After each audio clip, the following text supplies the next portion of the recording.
नमस्कार दोस्तों, आपका स्वागत है हमारे चैनल पर, जहां हम बात करते हैं भारत की प्राचीन धरोहर और इतिहास की अनमोल कहानियों की।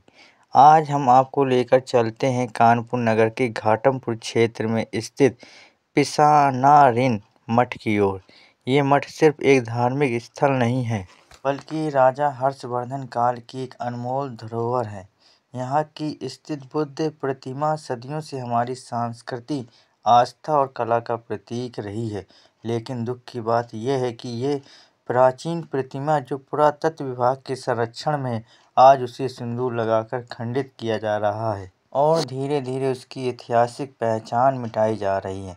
दोस्तों, ये सिर्फ एक मूर्ति नहीं, ये भारत की आत्मा का अंश है, हमारे इतिहास की जीवंत गवाही है। हमें समझना होगा कि आस्था और विरासत दोनों का अपना स्थान है, पर किसी से उपेक्षा या अज्ञानता से हमारी संस्कृति को नुकसान नहीं पहुंचना चाहिए।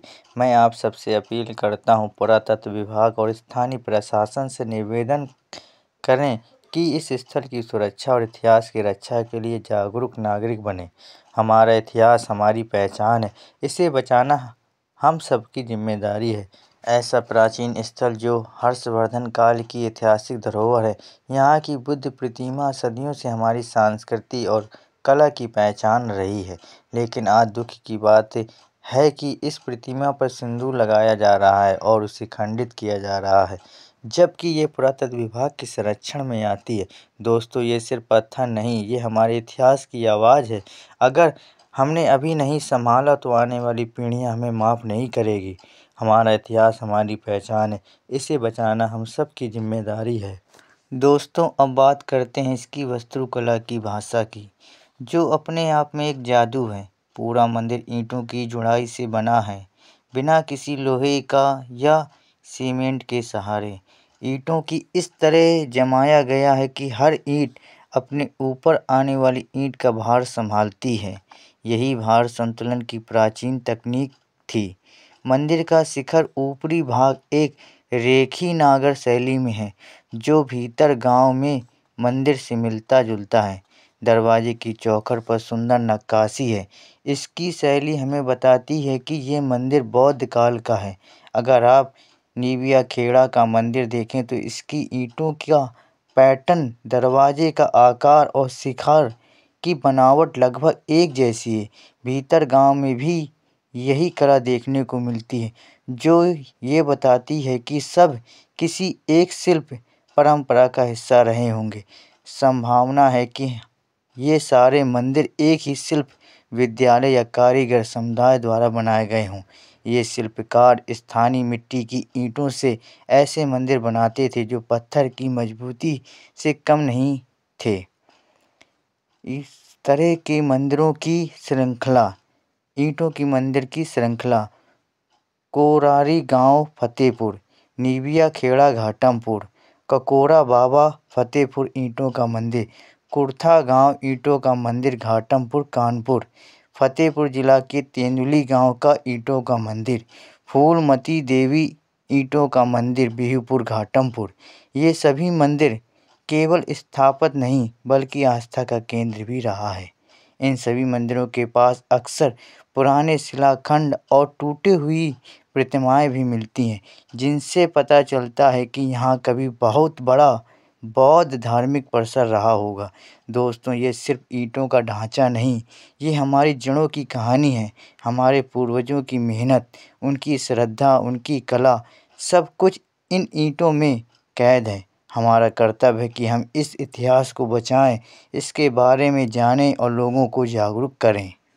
दोस्तों, आज हमने देखा कि ये सभी मंदिर एक दूसरे से जुड़े हैं और एक पूरी ईंट शिल्प परंपरा की कहानी कहता है। अगर हम सब मिलकर इस तरह की जगहों को पहचानें, उनके बारे में बोलें, तो शायद आने वाली पीढ़ियां भी इस गौरव को महसूस कर पाए। विरासत केवल दीवारों में नहीं, हमारी सोच में होती है। उसे सहेजना ही सच्ची पूजा है। आज हम बात कर रहे हैं 3 ऐतिहासिक बौद्ध विरासत क्षेत्रों की, घाटमपुर, जहानाबाद और फतेहपुर, जहां मिट्टी में सोया हुआ है हमारे प्राचीन ईंटों की मंदिर वास्तुकला का सुनहरा अध्याय। ये मंदिर न केवल स्थापत्य की दृष्टि से अनोखा है, बल्कि भारत की संस्कृति और धार्मिक एकता का प्रतीक भी है। यहाँ बौद्ध परंपरा का संगम दिखाई देता है, यानी घाटमपुर से लेकर फतेहपुर तक प्राचीन समय में कौशाम्बी राजगुप्त काल 4ठी-6ठी शताब्दी ईस्वी को भारतीय कला का स्वर्ण युग कहा जाता है। उसी दौर में यहाँ ईंटें से बने मंदिर और विहारों का निर्माण होना शुरू हुआ।